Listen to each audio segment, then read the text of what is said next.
Again, welcome everyone. And let's see if everybody has their audio on and we'll get started. Great. Awesome.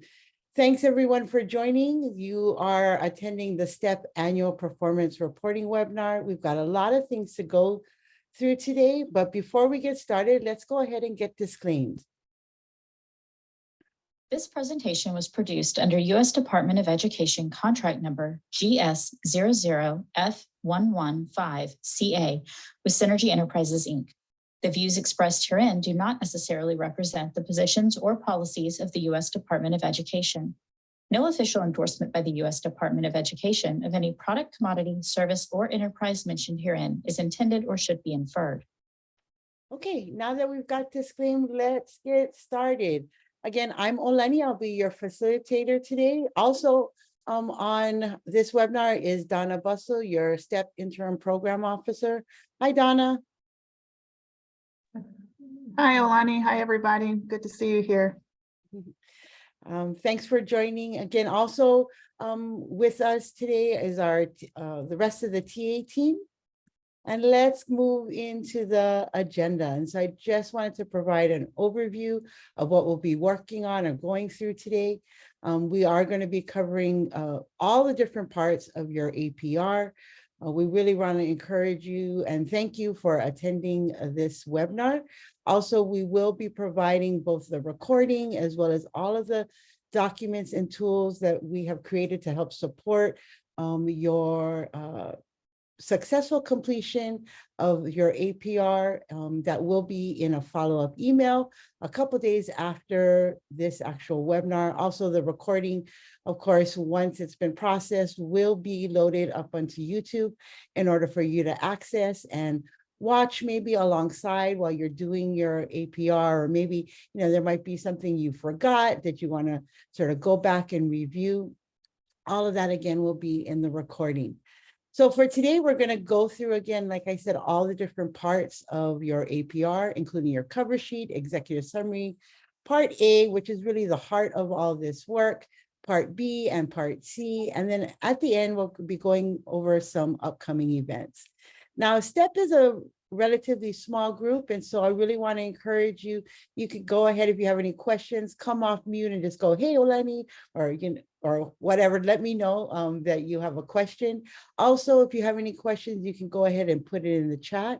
There will be times where we're going to sort of take a pause after some content in order for you to digest and throw out any questions, and I will be checking in to the chat if there are any questions that are unanswered. Of course, the TA team will be monitoring the chat and be answering your questions as we go. So let's get started. One of the most important pieces of information for you is, when is this APR due? This APR is due April 28th, 11:59 p.m. Eastern time. I really want to cue you folks into that time zone. Please make sure you adjust your due date so that it matches the Eastern time zone. But really, I think a best practice is to set your due date maybe a week in advance of April 28th. That can be really helpful just in case there's any technical glitches. You could always get to talking with the G5 system to work out any of those issues. Again, we want to make this, our whole intent with this APR webinar and all of our support is to make this APR season less stressful and more, successful for you in turning in that complete APR. All righty. So here is sort of the timeline for your, I would like to say, your APR season. So again, your APR is due on April 28th, 2023, 11:59. You'll hear me say that over and over again, just to sort of make sure it sticks in your head. Also, you might be having, unfortunately, some dreams of me saying that, because I'll be saying it so many times today. The And then your end of the grant year will be September 30th, 2023. And of course, your APR update will be due October 26th, 2023. And we'll be going through what are really the elements of that APR update later on in this, well, actually throughout this webinar, as well as we will actually provide additional information as we draw closer to that date. All right, so APR, what is the purpose of your APR?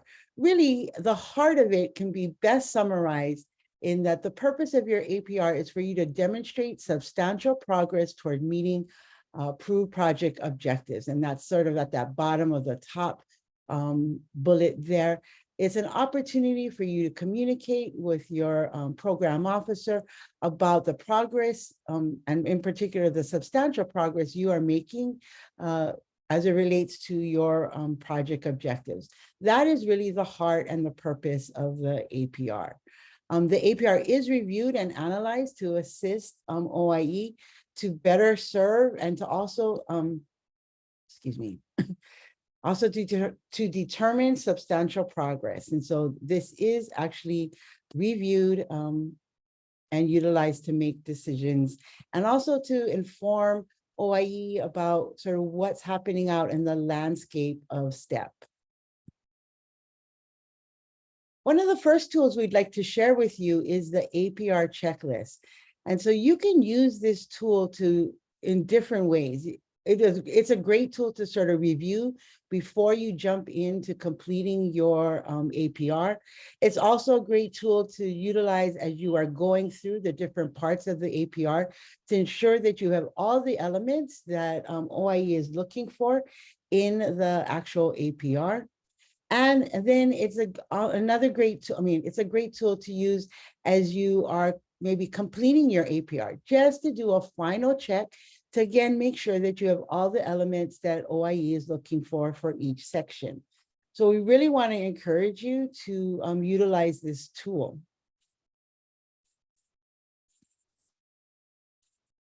This is the landing page for the G5 system. This is where you are going to be submitting your annual performance report.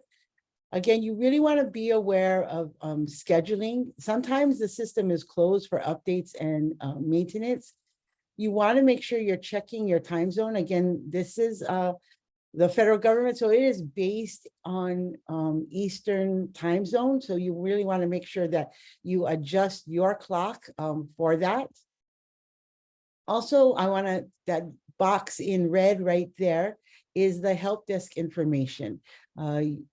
You may want to call them directly or email them. Now, when you contact them, really the questions you'll be asking them should be related to any technical issues you're having on G5. If you have any questions regarding program, then you should really reach out to either the OIE technical assistance team or Donna, your program officer. If you call or you contact the help desk at G5 and ask them about maybe your GEPRA, they will not be able to help you. Likewise, if you call us or you email us about maybe why you're having difficulty and inability to sign in, unfortunately, we won't be able to help you with that. So again, this help desk should be really geared to questions related to any technical issues you are having with G5. You want to make sure, you're taking note of the hours of operation. Again, that's Eastern time. Be mindful of federal holidays. I'm not sure if there's any federal holidays between now and the due date, but just in case. Also, a lot of times it shuts down on Sundays. So again, just some things to be aware of. And thanks, Casey, for putting the link in the chat to G5, just in case you don't have that. Also remember that only your project director on record is able to access the G5 and the APR report. And so if you don't know, or if maybe the project director has changed, before you go in, you might want to, again, contact either your technical assistance team or Donna to get the proper and appropriate person who you are identifying as project director into the system so that you can go ahead again and have a stress-free APR season. Here's some other tips so that, again, this is stress-free and an on-time submission. Oh, yeah. Donna has a great note in there that once G5 closes for the APR, it is closed. Yeah, so if you are in there and it closes and you haven't submitted, then your APR, you haven't pressed that submit button, then your APR is not submitted. If you submit it and then, or it shuts down and you want to go back in to maybe make some revisions and it's past the due date, then it won't allow you back in. So really be mindful of that. Thanks, Donna, for that tip. And so let me go back to this one. This is, again, some additional tips about how to create a stress-free and on-time submission. So G5 is open now, so you might want to go in and complete the cover sheet, download it, get it to your authorized representative and get their signature, then scan it and upload it back into G5. What we see a lot of times is that getting that authorized representative signature often is one of the barriers we see as it relates to timely submission of your G5. We know that your authorized representative might be very busy running a large organization, whether it's your TEA or your actual tribe organization. And so if you can get their signature up front, then I would go ahead and really encourage you to do that. So you're not running around trying to get their signature and fit that into their busy schedules. Also, again, like I said earlier, you want to use that APR checklist to make sure that all the information that OIE is looking for is provided and that your APR is complete. For all narrative sections, I really want to encourage you to create a separate document to write your narrative section in, whether it's a Word document or a Google Doc. You might want to take time to have your narrative there, draft it, work on it, make sure you maybe are using Grammarly, your spell check, and go ahead and once that's complete, then copy and paste it into the appropriate sections of G5. And the reason why we encourage this is that every about 15 minutes, G5 will automatically, whether you're in there, moving your cursor around or not, it will shut down, or not shut down, but it will move on or stop, I guess, sort of close down. Not entirely, but it'll move you out of that situation, and all of your wonderful narrative will be lost if it hasn't been saved. And so again, if just to be stress-free, write that narrative in a different document, have it reviewed, spell checked, and sort of all okay and top shape, and then copy and paste it into the appropriate sections. Alrighty, we're going to move into the actual forms that are required for your APR. And so the ED 524B is the official APR form that's used for discretionary grants. Again, these forms include your cover sheet, executive summary, section A, B, and C. What you see there at the top in the circle is you want to make sure that you are working off of the most up-to-date form. And so you want to check that date at the top and make sure that the expiration date indicates 07/31/2024, July 31st, 2024. If you're unsure about the form, you can always visit the link that is on the screen, as well as going to be put into the chat. So we're going to walk through each of the required sections, which again will include all those forms listed there. So let's get started. Thanks, Casey, again for putting in that link. Okay, this is a screenshot of your cover sheet, and we're going to be going through the different parts of this cover sheet. So let's get started.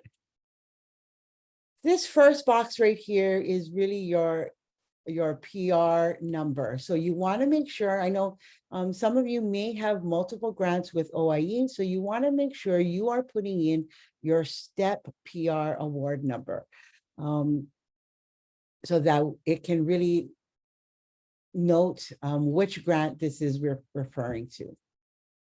In item number 7, you want to make sure you're entering the full and correct reporting period for your grant. And so in this section, you should be reporting 10/1/22 to 3/31/23. That is a reporting period for this APR. So that indicates that all the information that you're providing falls between those dates. Then on to item number 8.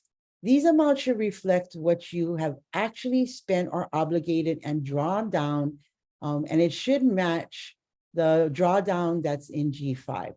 So for those of you who are STEP grantees who are continuing, in 8A, that number should reflect the total drawdowns from your previous grant year. For our new STEP grantee, you will have 0 in that in 8A, because this is really your first grant year. For all of you in 8B, that amount will be what is the total G5 drawdown. Okay, so it should match what the total drawdown is in G5. And again, for everybody in 8C, that will be left blank.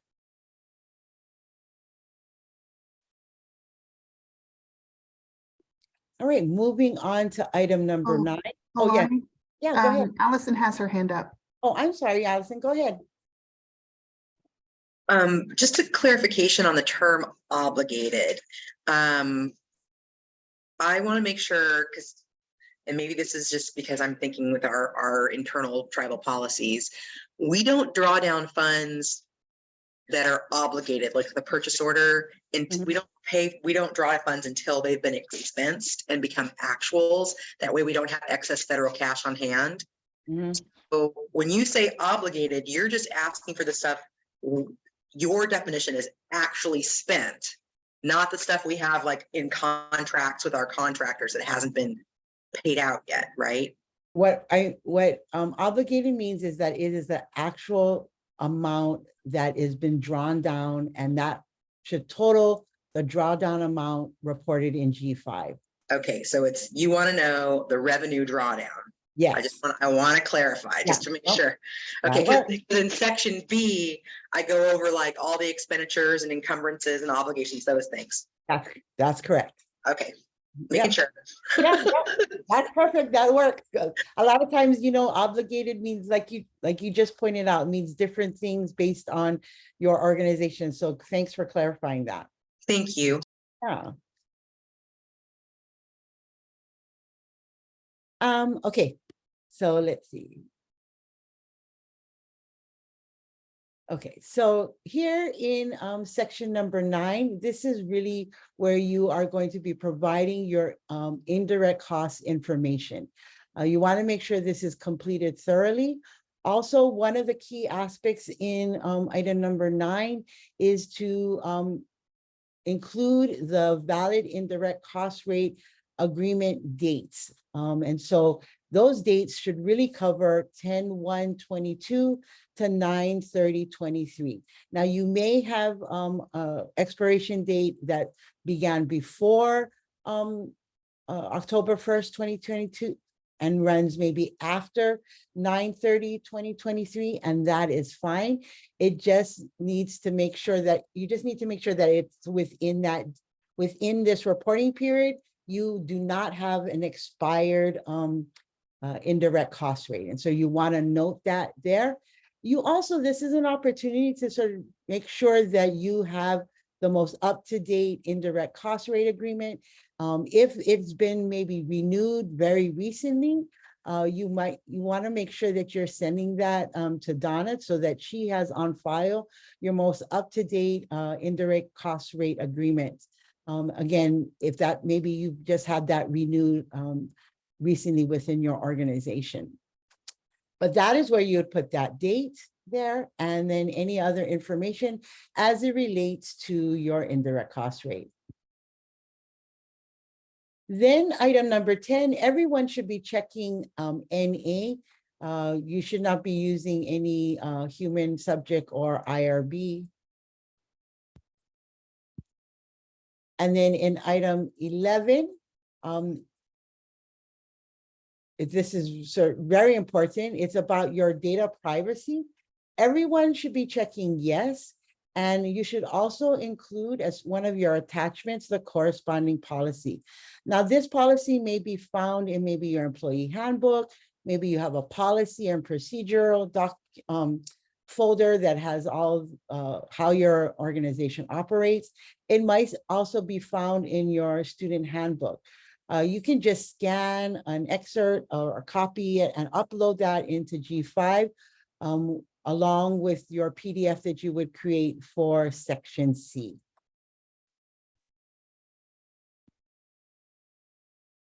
Excuse me.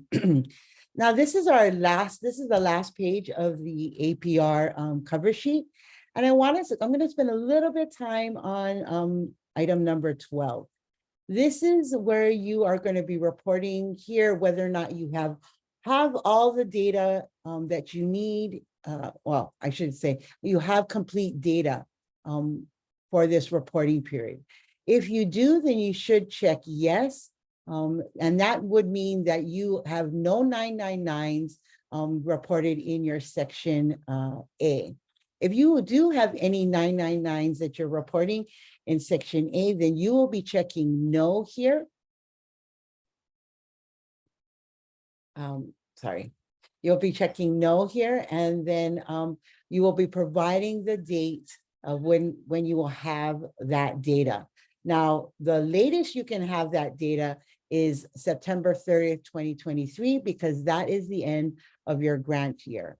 Remember again, APR updates are due October 27th, 2023. You can also denote that date in your APR updates. And then, of course, very important, and we kind of went over this already, is to make sure that you have your authorized representative sign here. Now, your project director cannot be your authorized representative. If you don't know who your authorized representative is, you might want to ask around your organization or even contact your program officer, and Donna will be able to let you know who is the authorized representative on file. So let's look over some samples. We have, throughout this presentation, we're going to be sort of taking a pause and doing our APR Superstar question. Now, this one, we've been doing it in other APR sessions. It does take a little time. You may want to pull out your little note sheet and calculator, because this will require some math. So let's go ahead and look at this question. It should be popping up in the poll. There we go. And so really what this question is asking is, what belongs in 8A, 8B, and 8C?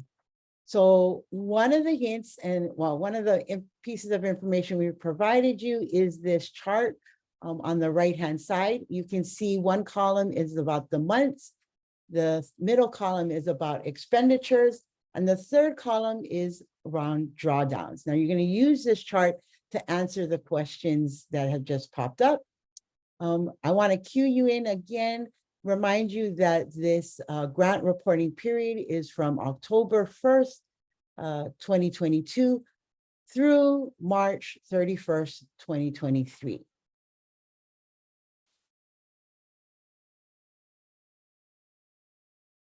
Oh, Allison has a good clarification. You could see she wants to get this right. Yeah.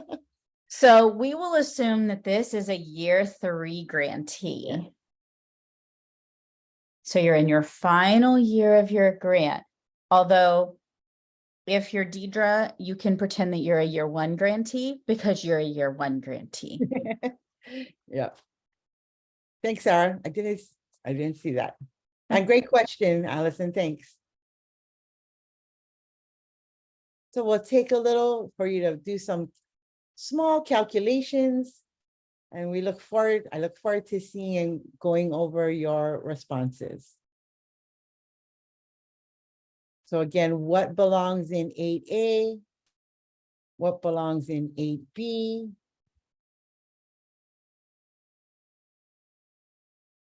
And then finally, what belongs in 8C?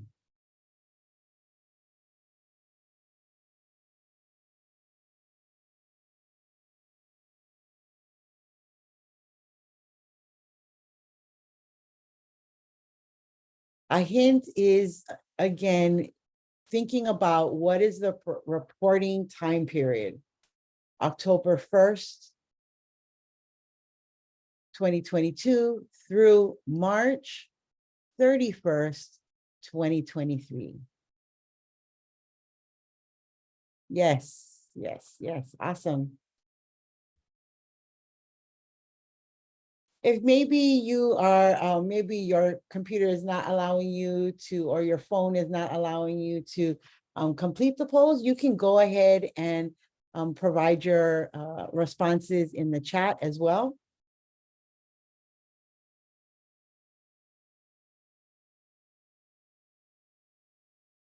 Great.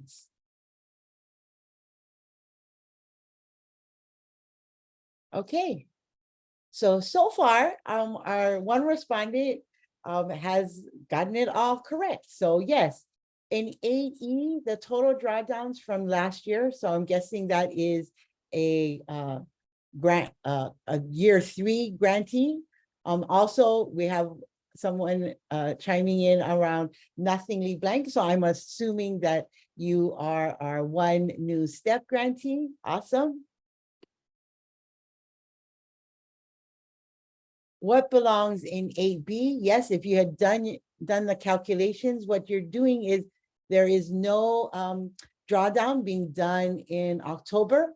And the April drawdown is outside of the reporting period. So you would have used the drawdown amounts between November and March. And that way you would have come up with the 81,725. Good job. Awesome. You guys are superstars. And then again, yes, AC, you're going to leave blank. Great. All right. Moving on to our next APR superstar question. This does not require any calculations.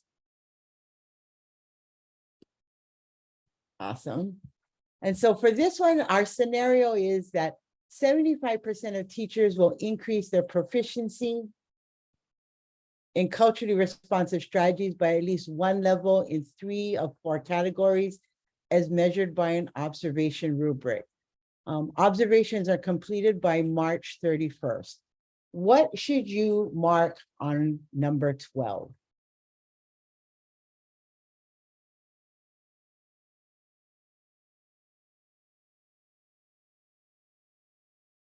Yes. Okay, great.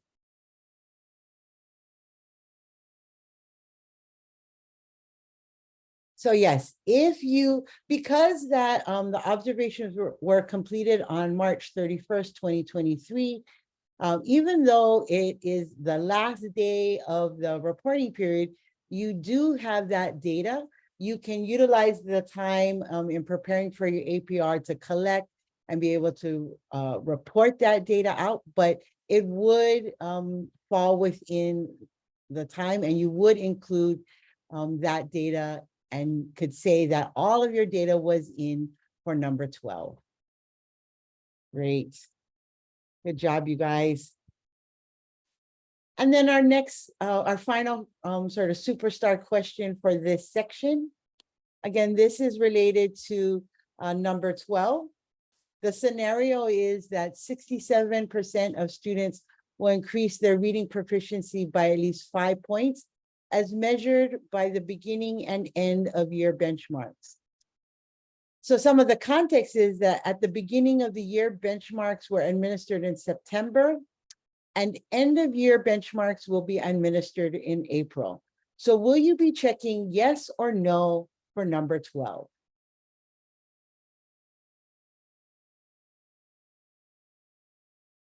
That's correct. Awesome. Yes.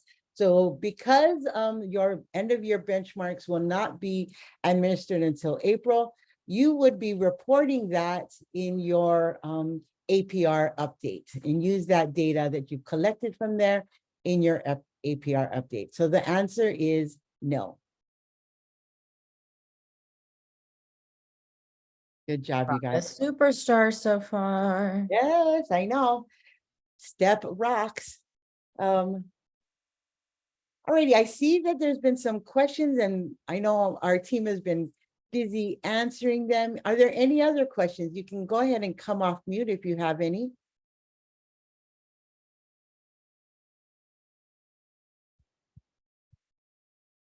Yeah, so Carl, like everything that you're reporting in this APR, whether it is your section A, talking about your measures, or even your executive summary, or even your budget, needs to fall within the time frame of October 1st, 2022 through March 31st, 2023. Now, you may also be including, and we'll get to this later, some maybe future projections, but when it comes to sort of talking about your work and the data and the budget, you will be reporting within that time frame. All right, let's move on. So the next really important piece of your APR is your executive summary. Again, your executive summary should not be more than 2 pages. And you utilize these pages to provide a narrative description of your program's accomplishments and highlights. Really think about your project goals and intended outcomes. You know, it's an opportunity to describe the extent to which your program was able to accomplish those things and provide a rationale as maybe to why it maybe fell short or there were some challenges. Also, it's a great place to share any insights that you've gained along the way. And again, like I said, any challenges that you may have overcome. If your project goals and objectives were not actually met, you can use the executive summary to maybe describe some of those challenges.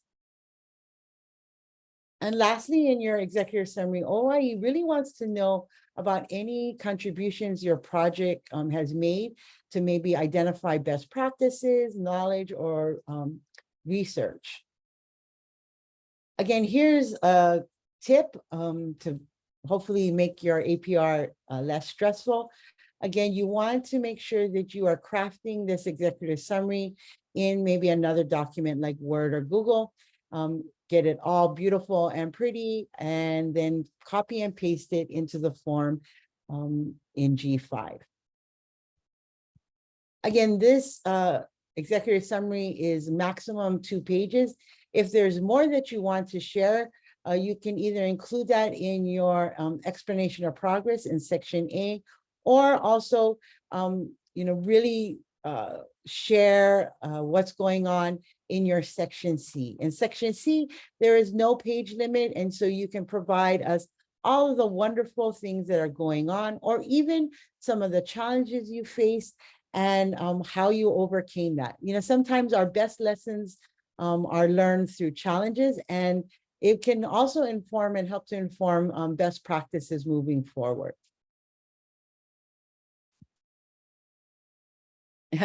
Yeah, that's right, Allison. You can always put a little cue in. Maybe you are not able to sort of expound on everything. Put a little cue in that you're going to be providing that information and the entire story in section C. I love that. That's a great idea.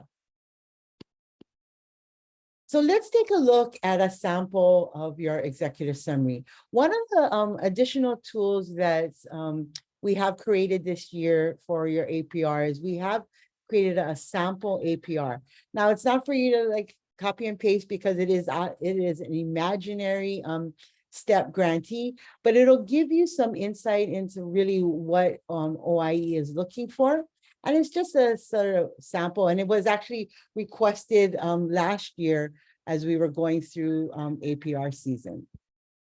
And so you can see here in this executive summary, they start at first at the top with a little bit of history, some overview, and then they get right into successes that are going on within their program. Next, the project director takes some time to highlight achievements and also includes the project's goals and data. Next, they talk a little, oh, excuse me, that moved. Next, they talk a little bit about the challenges that are going on and what they may be doing in order to adjust to those challenges. And then lastly, we see that this grantee has concluded their executive summary by stating their next steps towards their goals, as well as some of the needs that they have uncovered. This is, again, a great place to add in any information or goals that you have related to sustainability. All right, we've already hit our next APR superstar questions, and that should be popping up momentarily. The first question is what is the page length maximum for the executive summary? And then the second question is, what if you have more information to share than will fit in your executive summary? And you guys are on it. Yes, yes, and yes. Yep. Okay, great. We are at everyone choosing the correct answer is that your maximum page length for your executive summary is 2 pages. Good job, you guys. And then again, what if you have more information to share than will fit in the executive summary? You can add that information to section C. Correct. You guys are truly, truly superstars. Good job. And again, Allison shared that cool sort of hint that you may want to include, directing the reviewer to section C. All right. Any questions? You can go ahead and come off of mute. I'm going to peruse the chat. Looks like everything's good and taken care of in the chat. All righty. Let's move into section A. We're going to be spending some time here in section A. This is really the heart of your APR. It is the place in which you're really sharing, again, the substantial progress you are making in your program and completing your program objectives. Again, remember the purpose of the APR is to do just that, is to share your substantial progress. Again, this is the heart of it. And so this is section A. It has different pieces of it, and we will be going through what the different pieces are and how you complete that. And so first is your, let's see, is your performance measure that, it's there you go, that box highlighted. If you are reporting, if the measure type is GEPRA, then in that performance measure box, you should have the exact language of your GEPRA measure. If it is your project measure, and that's the one you are reporting on, then for our year 3 grantees, you will be utilizing the project measure that you utilized word for word from your previous APR. For our new STEP grantee, you will be utilizing your approved project measures from your STEP planner. And you would move those measures in, again, word for word into that measure, performance measure box. And then you're going to select that project measure type. Again, there's 2 types. there's your GEPRA and your project measure. Then if it is a project measure, you will be reporting in your target box, as well as in your actual performance. If it is a GEPRA measure, you will only be reporting in the actual performance data column. So let's get in and look at what that all means. So again, for GEPRA measures, wherever you see those X's, when you submit your APR report, there should not be any numbers. And in particular, your GEPRA measures, we should only see numbers in your actual performance data ratio box. Where you see those X's, there should not be any numbers. Now, sometimes, again, this is our G5 word that you'll be hearing often. Sometimes G5 does get persnickety, and maybe you just sort of, randomly clicked on the target ratio and it won't box, and it won't let you move off until you have put something in that box. You can go ahead, and if that happens for your GEPRA measure, you can go ahead and put 1/1, and that will indicate to us that, G5 was being persnickety and it required you to put a number there, but you're not actually reporting anything in the target. It's just sort of a holder allowing you to move forward in G5. So, but if that doesn't happen, what we should see is only numbers being reported in the actual performance data column. For your project measures, however, you will be including both a target measure as well as an actual performance data measure. Yeah. Well, hopefully, Allison will provide more clarity on that, that information. And so really, let me know if it's still unclear. Also, as you're going through and completing your APR, if there's ever sometime like, you have any question, again, you can always contact the OIE team.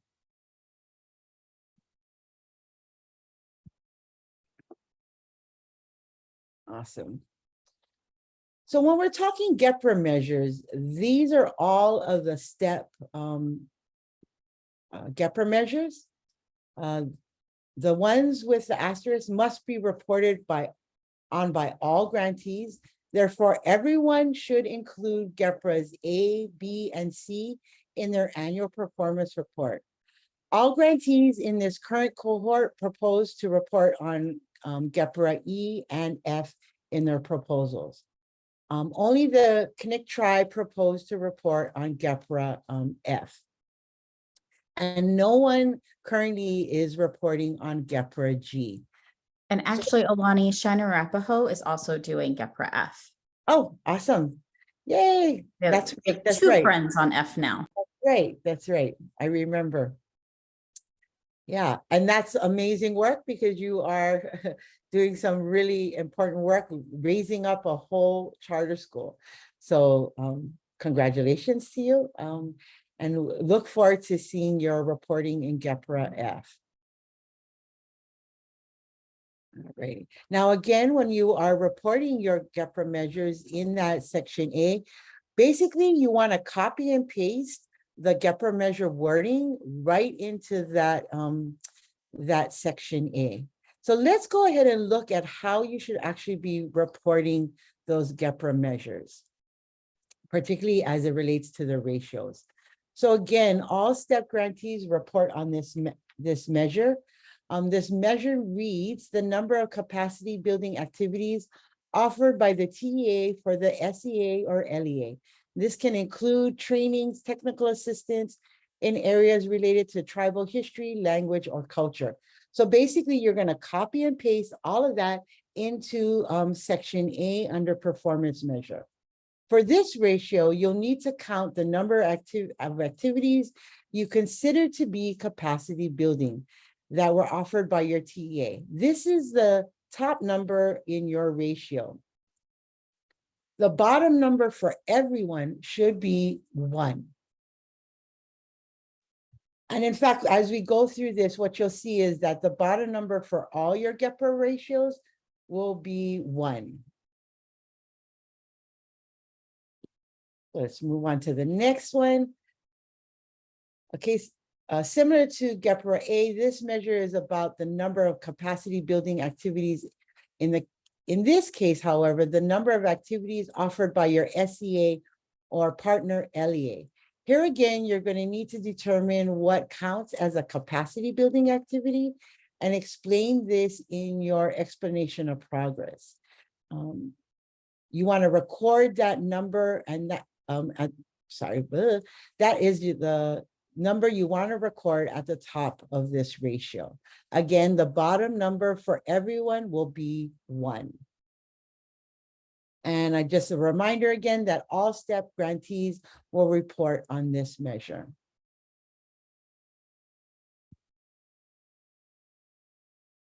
GEPR C again is required by everyone and reads the number of education programs grantees directly administer.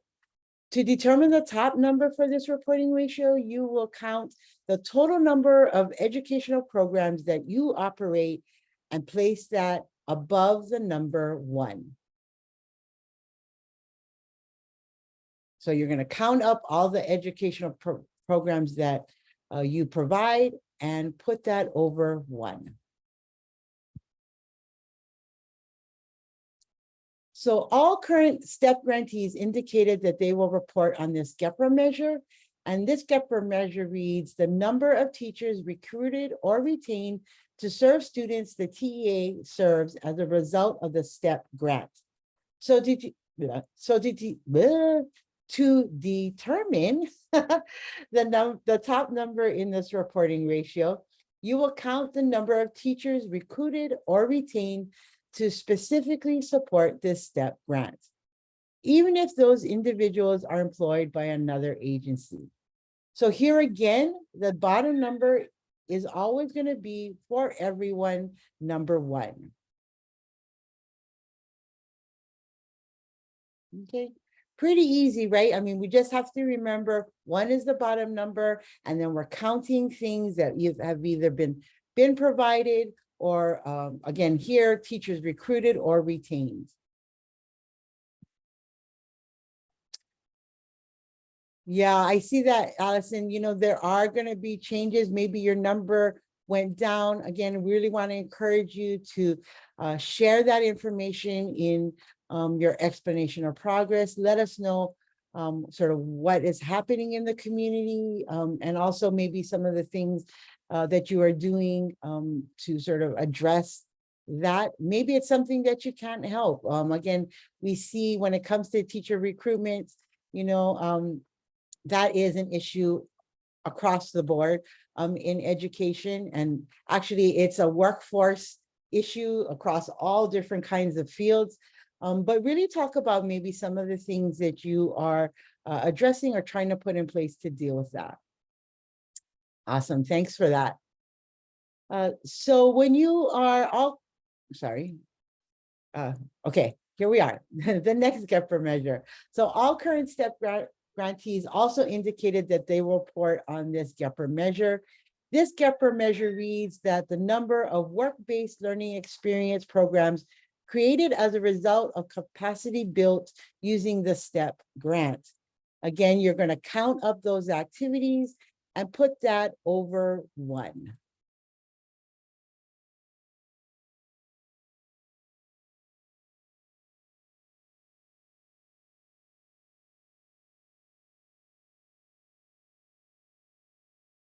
All right, so now we have our 2 grantees that are actually opening up their charter school. And so this, you would be reporting on GEPR F. And this is really asking you to report on the number of TEA actions taken to build capacity to open a charter school. You again will put that number over 1. You want to again make sure that you are copying the entire wording of this GEPRA measure and putting that into your performance measure on chart in section A.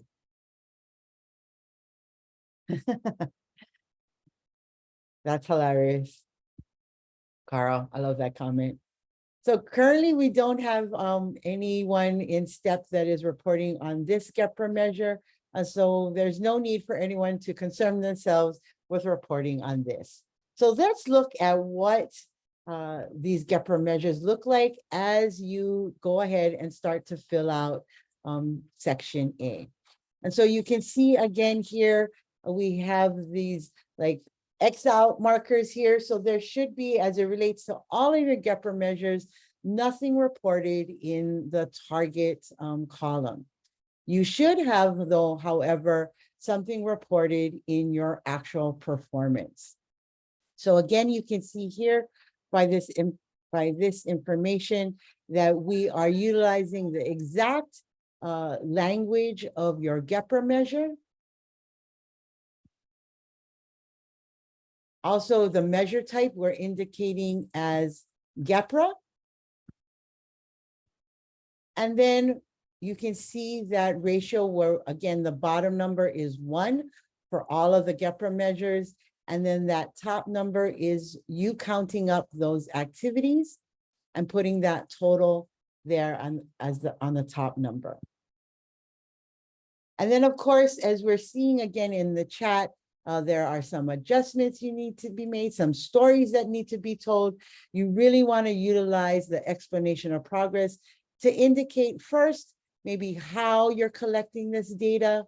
What are the tools you utilize? How often do you collect the data? And then again, a great piece of information is how you use the data that you're collecting beyond sort of your APR report. I know like Allison and several of you have actually talked about how you actually utilize this data for continuous improvement in your program. And so you can also share how any of this data is being used to maybe make decisions within your organization.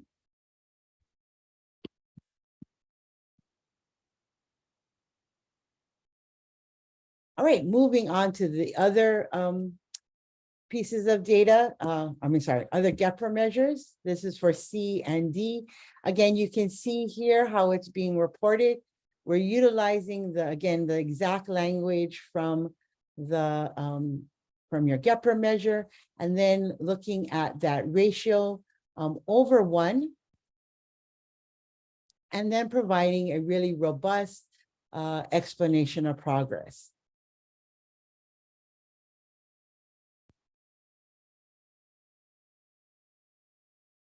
Here again, you can see the other GEPRA measures that are being reported. Again, that measure type is right here. We're utilizing the exact language from the GEPRA measure and then reporting that number over 1. And of course, again, your explanation of progress. I really want to encourage you to share what's going on with this GEPRA, what you're doing, even some of the challenges and how you're overcoming those challenges.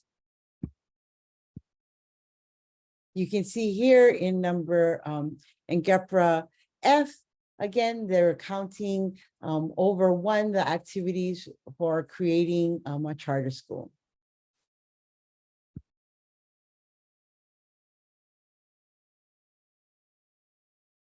Great. Yep. So Allison is talking about educational programs. We break ours down by elementary and secondary and post-secondary. And then we also count the PD programs. Within each area, there are multiple. Yeah. So what you would go ahead. Well, I was gonna say that's in reference to Deidre's question. She was asking for some examples of what educational programs would be that you would count. Mm-hmm.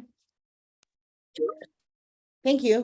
Yeah, Deidre, when we did ours, I looked at like to help me, I broke it down and I explained it in my section C. And I said, education programs. I did elementary, secondaries, post-secondary. And like, for example, under my secondary program, we have an overarching thing called Modern Youth Internship Academies, but it has 5 separate components that all can run independently, but we interconnect them. So for a stronger overall goal. And those are then 5 separate high school programs that we have under the overarching thing. And that's how I counted mine. I looked at, can that program be pulled out and operate by itself? That's an education program. Like our extended ed program, we could have extended ed without having internships. But when we combine extended ed and internships together, they work better. So that's that, but they're independent. So that's how I did it, just as an example. Allison, thank you so much for sharing that. I'm wondering, as a first year planning, would I be one of one and just only count what we have right now? Yes. Okay, You're only going to be counting the data that you are reporting here would be the data that you have collected between October 1st, 2022 and March 31st, 2023. okay, thank you for clarification. Yeah. Now, that's where we get to, and this is a great segue, so thank you very much for this slide. If you don't have the data yet, but you will have the data by September 30th, 2023, then you want to report 999, okay? Now, maybe you have some of the data, but you don't have all of the data. If that's the case, you can report 999, and in your explanation of progress, you can share the data that you've already collected and let the reviewer know that you will have the entirety of the data by the end of the grant year, and we'll be submitting an APR update to sort of reflect and to be reported in that 999. Again, any of the 999s that are reported will require you to submit an APR update come the end of the grant year. That's a great, thanks for that segue. Also, again, maybe you're a new grantee. You may not actually have the data, or maybe some of our continuing grantees, you may not have the data within the grant year. And so maybe some of the data sort of will be reported in, an annual report that comes out maybe in November or December of 2023. What you would report is 0/1 for this APR, but in the following grant year APR, what we would expect to see is that data reflected there. So again, if you're not going to have the data in this current grant year, you would report 0/1. If you will have it, but you don't have it yet, then you report 999. And again, in both of those scenarios, in your explanation of progress, you really want to share what's going on. So for example, the 0/1 report, maybe it's like, we won't have our data until December 31st, or maybe even January 1st of 2024. We intend to report that data in that grant year's APR. And Alani, I just wanted to double check. Deidre, when you were asking about counting your education programs, were you asking if you should count the planning that y'all are doing right now as one?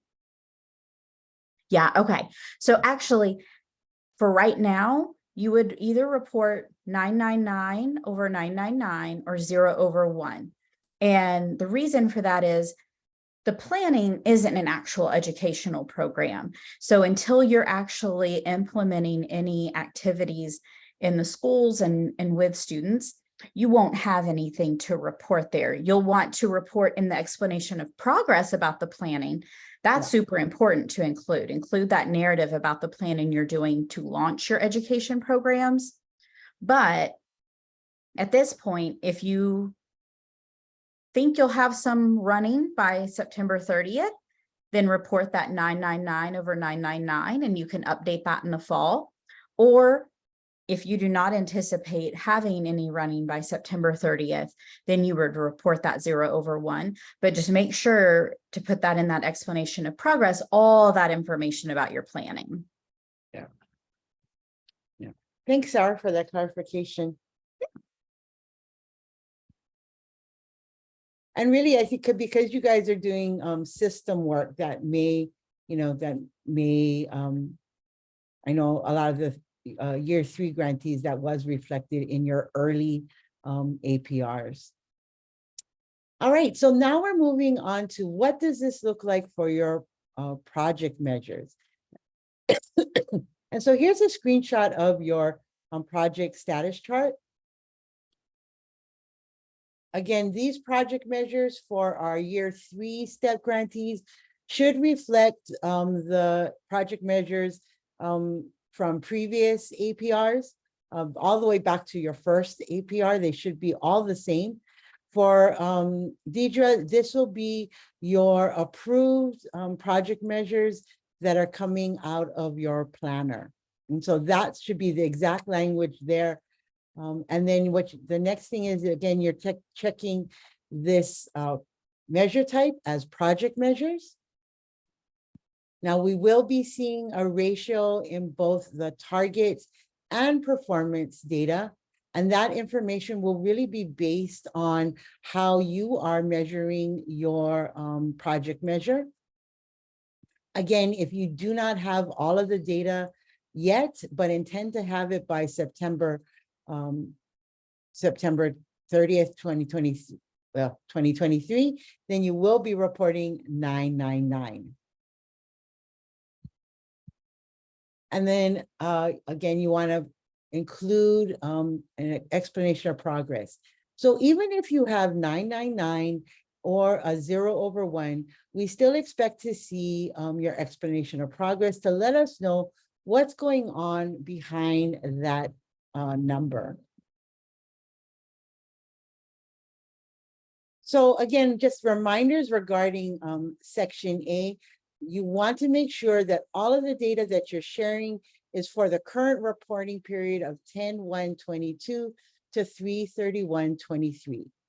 Data that is not available now, you'll be reporting, but will be available by the end of the grant year. You will be reporting 999. And like we said just a couple seconds ago, if that data will not exist by September 30th, you will be reporting 0/1.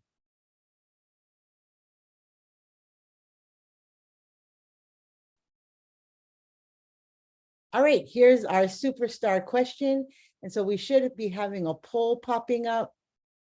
Our scenario here is that 67% of students will increase their reading proficiency by at least 5 points as measured by the beginning and end of year benchmarks.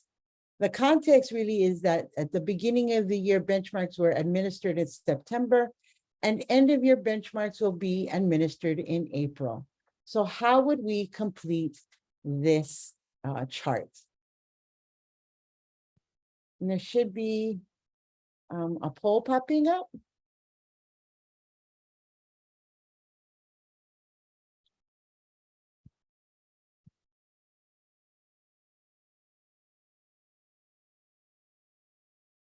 Okay, there we go.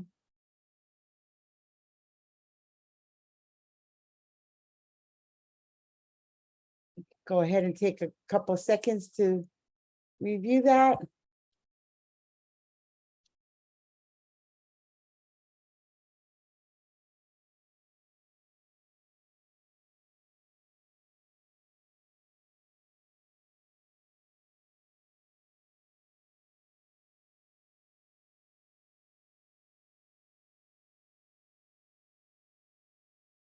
So what goes in measure type box for this measure? Is it a project or a GEPRA? What goes in the target raw number box?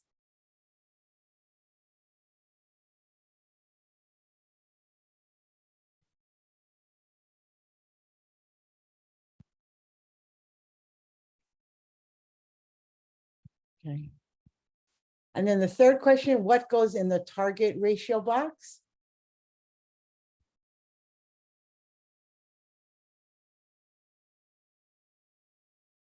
What goes in the target percentage box?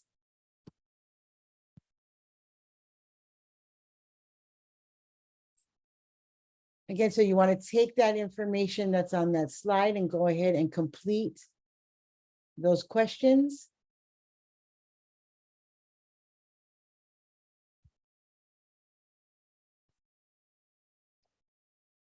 Just a hint, I don't recall seeing this language in the GEPRA measures.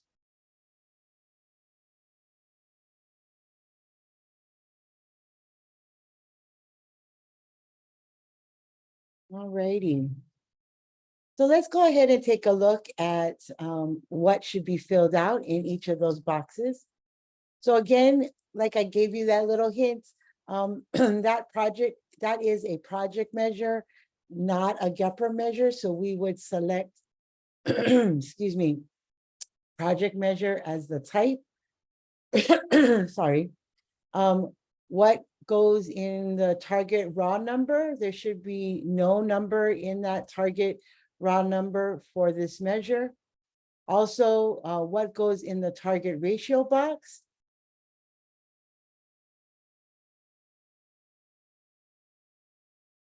We should probably have 67/1, maybe. And then what goes in the percentage box, again, should be nothing.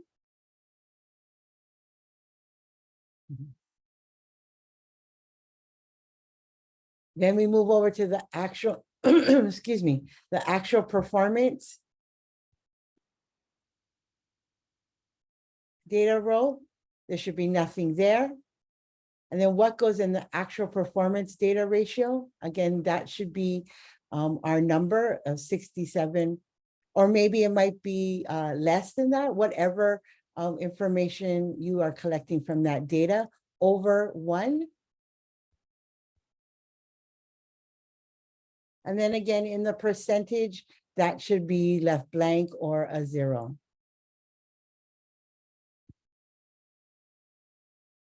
Now, again, here, what we're seeing is that 999 was would actually be completed because why? The end of the year benchmarks will not be administered until April.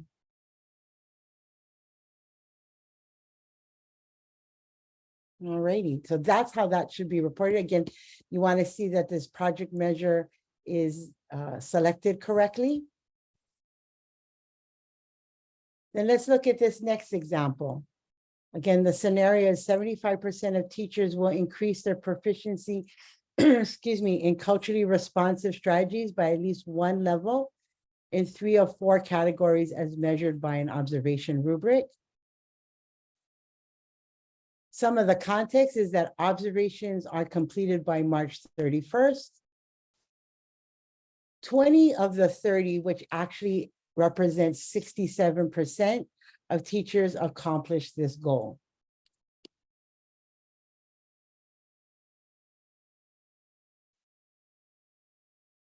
All right, so we'll have that poll pop up and you can go ahead and answer that. Again, what you want to be able to answer is what is that measure type?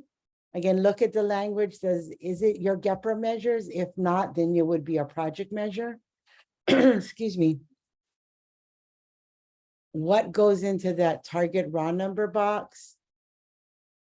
Target ratio box?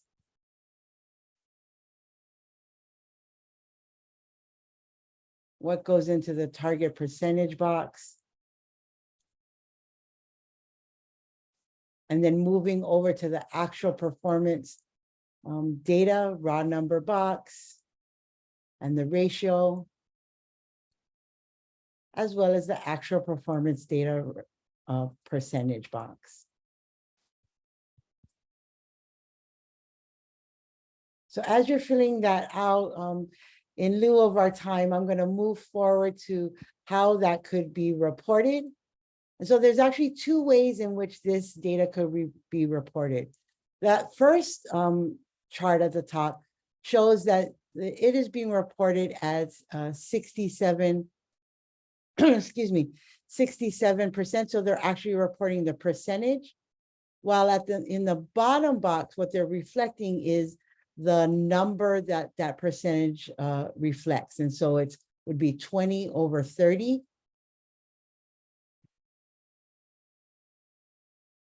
Great. Moving on to the next APR super question. 65% of all high school students will complete at least 2 semesters of native language class. The native language classes started on January 2023. Now, how do we fill that out? Of course, that's not any of STEP GEPRA, so we know that that would be a project measure. So we also know we should probably be looking and completing information as it relates to our target ratio and actual performance ratio data. And so because this is not being, this data will not be collected until January 2023. And it is a 2 semesters, excuse me. We will not have that data by the end of the grant period. And so what we would do is report 0/1, remembering that we would be reflecting that data in the following grant year's APR. Also, we would want to make sure we're putting in an explanation of progress, which leads us right into that explanation of progress. All of the different elements that are required. One of the 3 of the key pieces that you want to make sure are incorporated into your explanation of progress are providing details about any of the quantitative data that you provided in those Section A charts, as well as making sure that the explanation of progress is clearly linked to each listed measure above in your APR charts, and then explain how the data is being collected and compiled for reporting. The explanation of progress also, here's an example of it. What's highlighted here are some look-fors and remembers that we want to make sure that you're including, talking about currently how many program partners you're working with, as well as how you are utilizing your MOUs as a method to collect that data. And here you are talking about the number of students that are enrolled in the program, how many students are enrolled in the different types of programs, what activities they're engaged in. So those highlighted areas, again, provide some more detail as a sample. Again, you will be receiving those samples in our follow-up email, which leads us right to our superstar questions.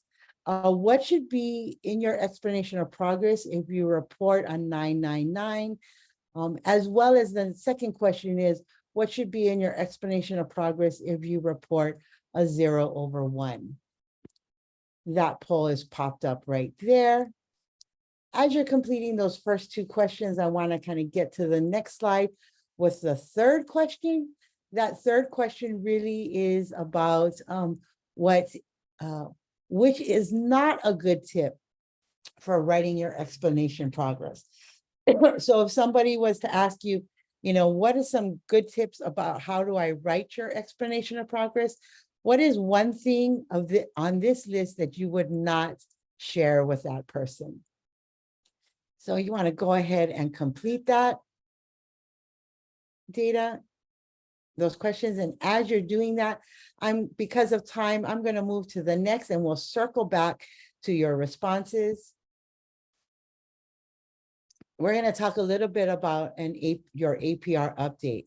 And so at the conclusion of this grant year, if you have any 999s or you want to update any of the data, maybe you have some incorrect data, you will be reporting and turning in an APR update that is due October 26th. However, if you have that data on October 1st, you are more than welcome to submit that APR update on October 1st.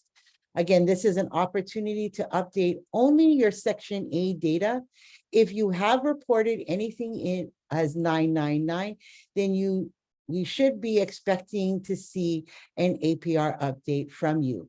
You would submit that APR update via email. This does not go into G5. Again, we will be providing more details in upcoming talking circles as it relates to this APR update. So I've been looking through the chat. There are no questions. Are there any questions? All right, again, please take advantage of the chat if you have any questions, and we'll move on. So Section B. Section B is really focused on your budget. Oh, I'm sorry. You know what? I didn't go back and check the answers on that quiz. And so, yes, if you want to make sure that in your explanation of progress, that you are making sure that it is detailed and robust, as well as if you are reporting 0-1, you want to make sure, again, that you're providing detail and robust information. And what you do not want to be, a tip that you do not want to share with anyone asking you about how do I write a good explanation of progress is you do not want to tell them to keep your response brief and to the point. You do want to encourage them to provide robust and detailed information regarding the measures that they are reporting on above in their charts. Awesome. Okay, sorry, I had to circle back, and now we're going to circle forward to the budget information in Section B. So you want to use this section to write a narrative that describes all of the spending for the current project year. Ideally, you want to organize this according to your budget category. So your budget information. So you want to, again, this is where it's a little bit different than the cover sheet, where this is an opportunity to explain all of the funds that have been expended or obligated and may not be reflected in G5 up until the last day of this reporting period, which is 3/31/23. So this is a place where you can talk about some funds that may be obligated, but not yet drawn down. You also want to share in this section your G5 drawdown frequency and process that you utilize to track your drawdowns and your expenditures. Ideally, you want to be doing it month to month, and you at least want to have drawdowns once per quarter. And again, you want to talk about the process in which drawdowns are made and how you're managing your funds. If you anticipate that you will have any unexpended funds remaining at the end of the project year, this is a great place to discuss how much funding you anticipate remaining and why.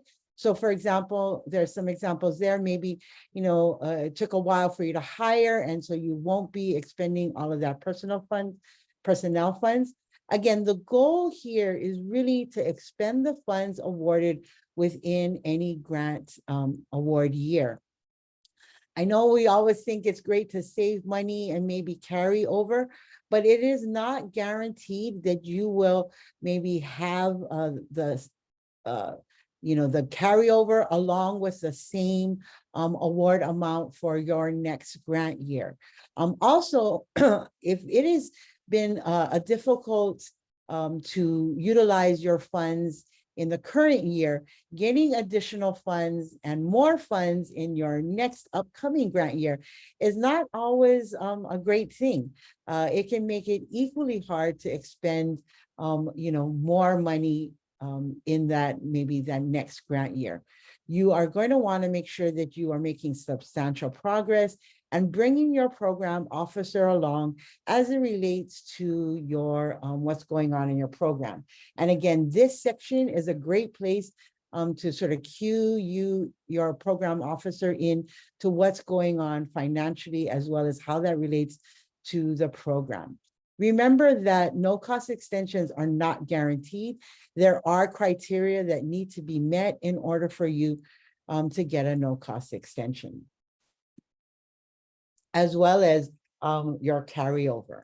So it doesn't mean, even though you may have carryover, it doesn't mean necessarily that you will be getting the full awarded amount for the next grant year.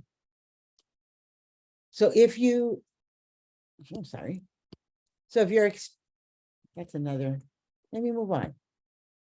So here's an example of what you would include in this section B. As you can see, they've organized it according to budget categories. Oh, sorry, that moved further than I want. They're also providing really good explanation of what's going on in each budget category, explaining funds that have been expended but not reflected yet in G5. The narrative also describes challenges regarding drawdowns and identified a process that afforded is communicating some checks and balances, both between the budget office as well as the program staff. And we have actually created an optional budget reporting tool. I know most of you utilize this tool, particularly our year 3 grantees.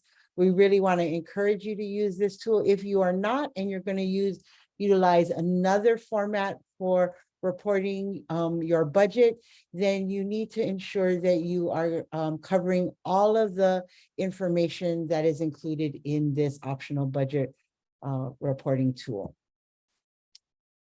In this optional budget reporting tool, we've highlighted the areas in which you will be providing information.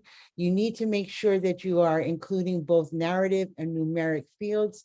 If you have any questions in this regarding this form, please contact us. Any of the fields that are not highlighted in yellow, those are automatically in there and populated, and also have calculations. And if they have calculations, they are locked. And so you don't want to be messing with those calculations, because that can throw off your wonderfully reported budget expenditures. There are 2 columns, column F and column I, which does ask for justification and rationale, where you will be providing a narrative. Column F is really asking you for rationale for any funds that are available currently, again, after that you anticipate having after March 31st, 2023. So in that section, you're going to provide information about how you plan to expend those funds.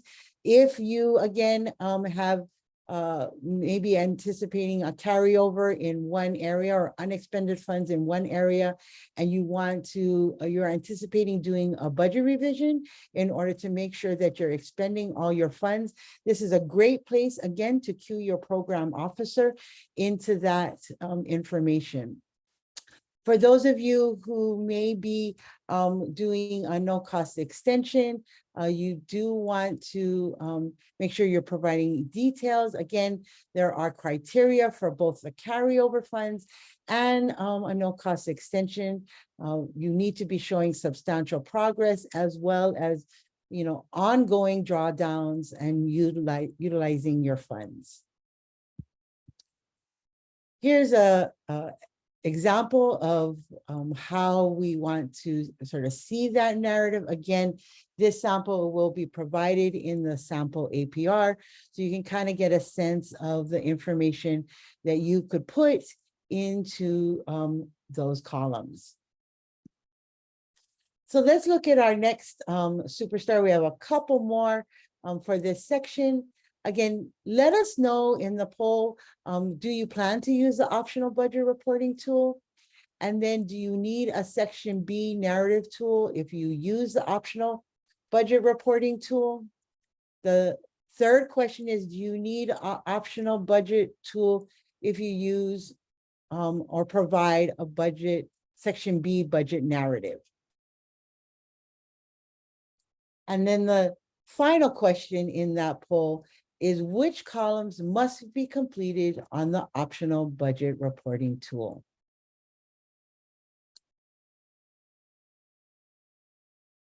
Again, as we wait for that poll to pop up, I will be moving forward. Again, there it is. Awesome.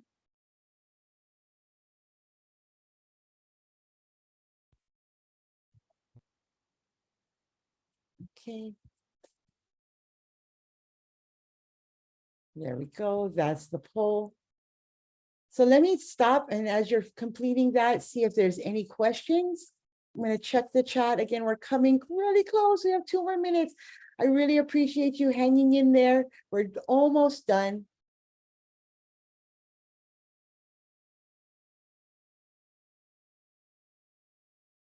And as you're completing that poll for section B, I will be moving on to section C. And then I will circle back. Oh, well, there we go. We have some responses. So maybe I'll just stop and take a moment. All right. So it looks like it's half and half right now. Some of you will be using the, some of you will be needing a no-cost extension while others won't. It looks like everyone is going to be using that optional budget reporting tool. And then do you need a section B narrative if you use the optional budget reporting tool? Yes. Yes, that is correct. You still need both. And then the fourth question, do you need an optional budget reporting tool if you provide a section B budget narrative? Again, that answer is yes.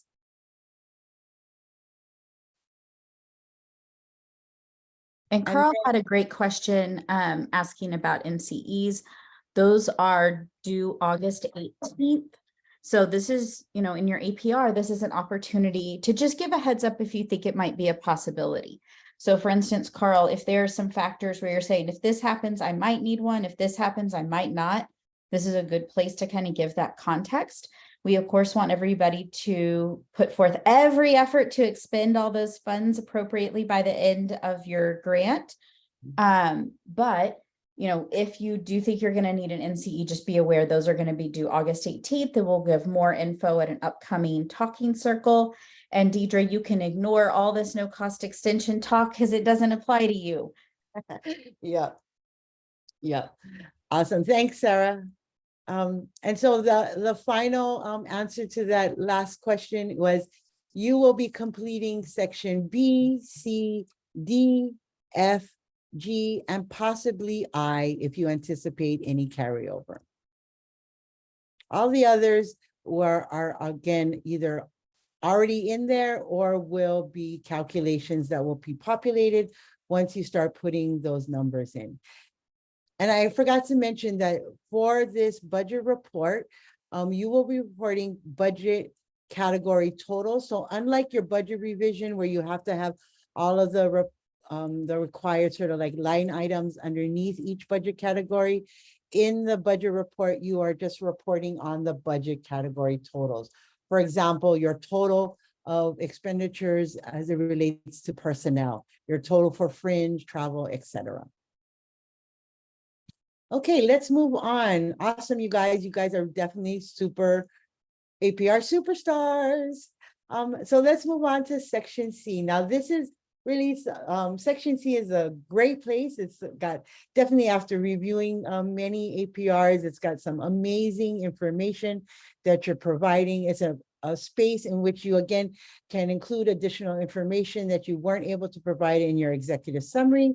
Also, you can show us you can upload examples and work samples, maybe some news clippings. Maybe you've got your school or your students or your TA has got some great press on the programs you're providing and the work you're doing.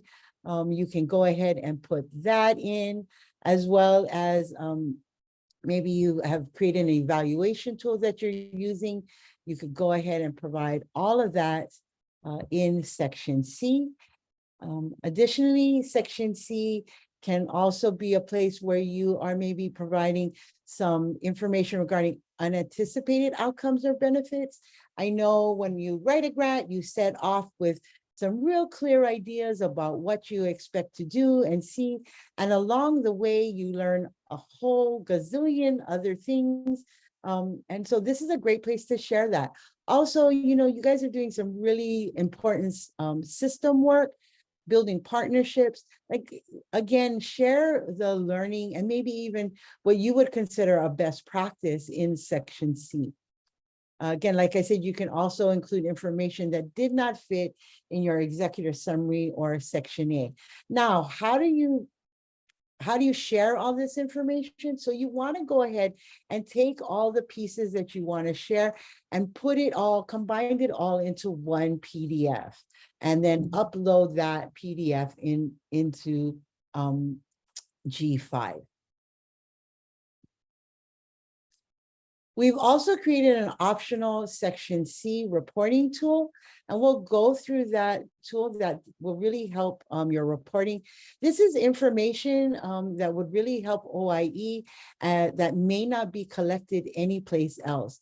Again, this is an optional tool. If you choose not to use this tool, we want to make sure that you are providing all of this information in another form or fashion that could also be included just in the narrative in the section C. But here is a look and a deeper peek into what information is being requested in this reporting tool. So first off, we want to make sure that you are letting us know your organization name, making sure that PR number is correct, as well as your project director.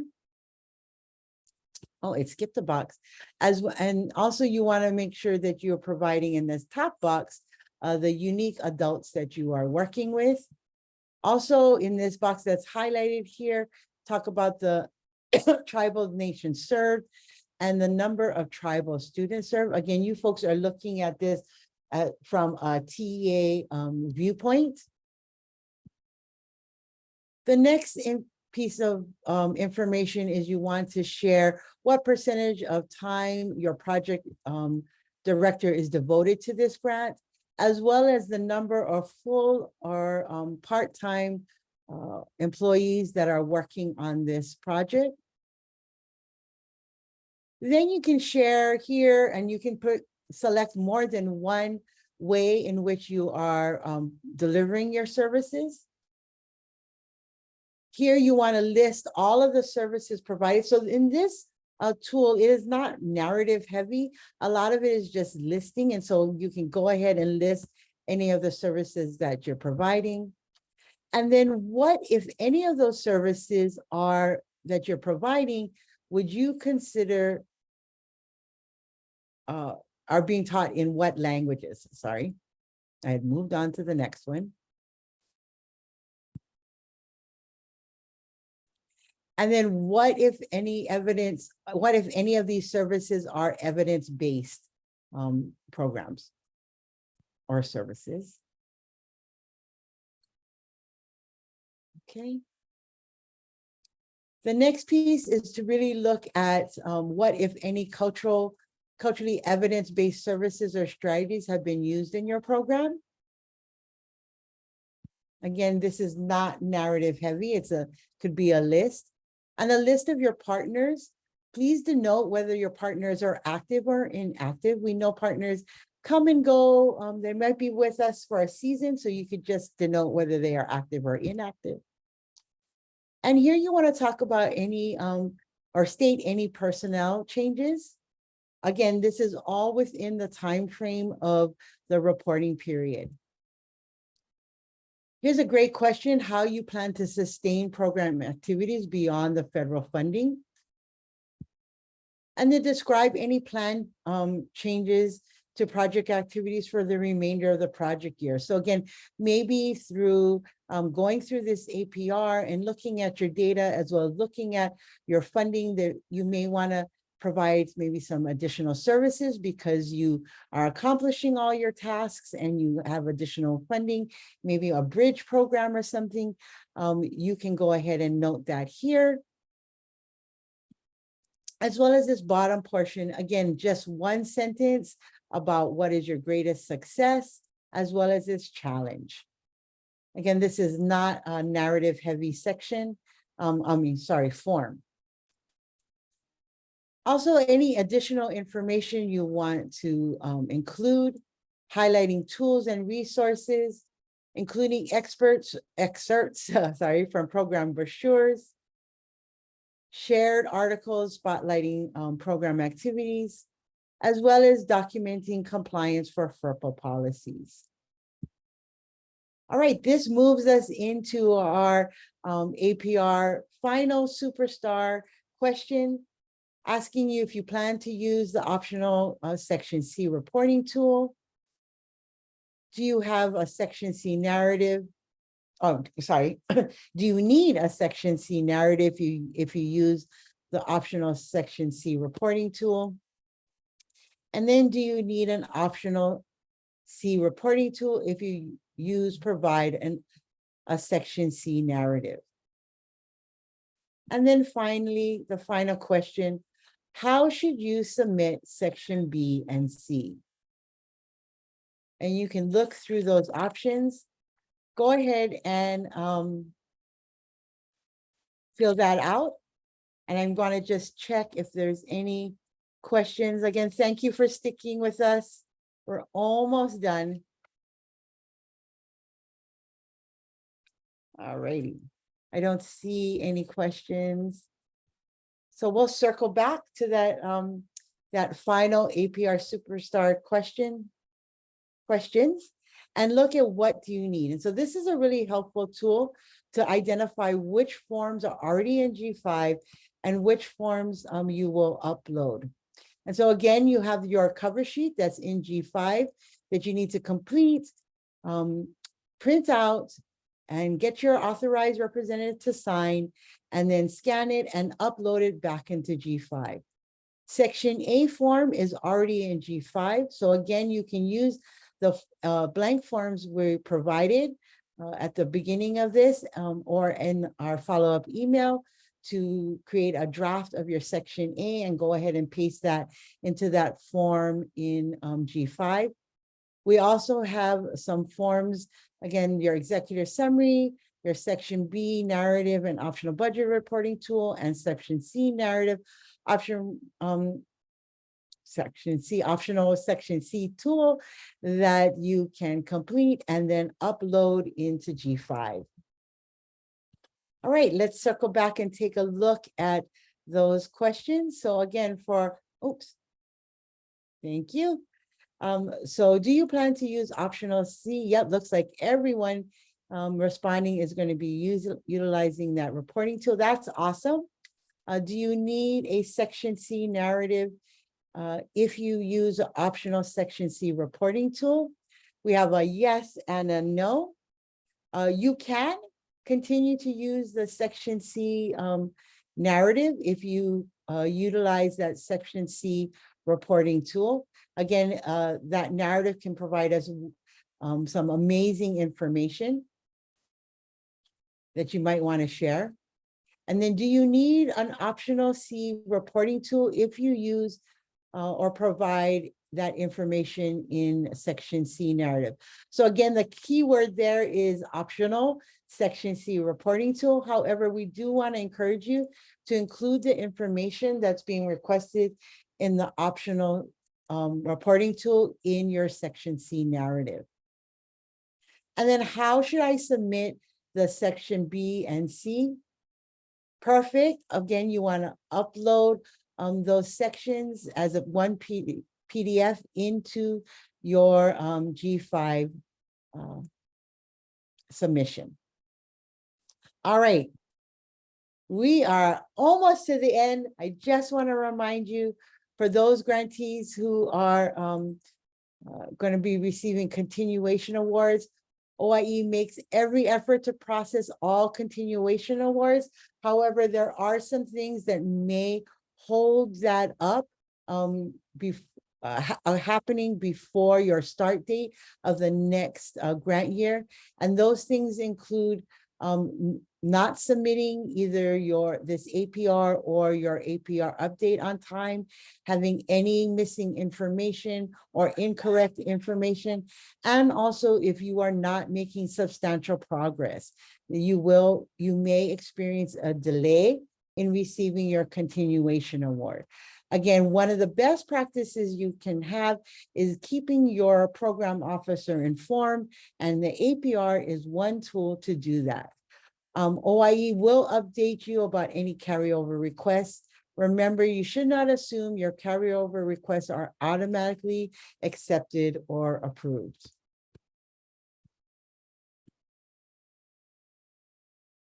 Finally, one important piece, some more reminders. Again, G5 is currently open.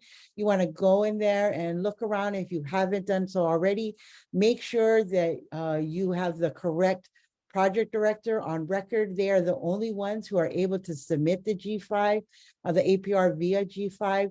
Again, G5 will not accept any reports after the deadline. What's that deadline? April 28th, 2023, 11:59:59 Eastern Standard Time. I don't know if they have standard anymore, but definitely Eastern Time. And you will not be able to go back into G5 after the reporting deadline to revise your reports. Another key piece that often happens that sort of becomes a barrier to submitting on time is that as you are going through and uploading the documents that are required in G5 and completing all those pieces, G5 will note that that section is complete. And you may have a whole list of all of those documents and sections being complete, but until you scroll down to the bottom and hit that submit button, your APR is not complete. So again, you want to make sure all your sections are complete, scroll all the way to the bottom, look for that submit button, hit submit. What should happen is a comment square will come up and ask you, are you sure you want to submit your APR? And at that time, you'll say, yes, it's all perfect and ready to go. I'm going to hit that submit button. And then you should get, after you hit that second time, yes, you should get your APR has been submitted. But just in case, to check, and check again, what you can do is completely log out of G5, count a couple Mississippis, and then log back into G5.